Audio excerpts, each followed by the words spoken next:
ఆవుదూడ photo కానీ ఆవుదూడ బొమ్మ కానీ పూజ గదిలో ఉంటే సకల దేవతా స్వరూపమైన గోమాత అనుగ్రహం వల్ల ఇంట్లో ఎప్పుడూ ఐశ్వర్యం తాండవిస్తూ ఉంటుంది.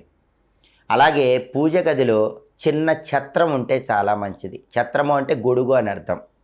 వెండితో కానీ పంచలోహాలతో కానీ రాగితో కానీ చేసిన చిన్న గొడుగుని పూజ గదిలో ఒక మూల పెట్టుకోండి.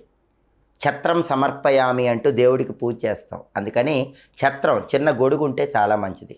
అలాగే చామరం అంటే పూజ పూర్తయిన తర్వాత ఇలా భగవంతుడికి ఉపచారం చేస్తాం. చామరంతో ఇలా వీస్తాం.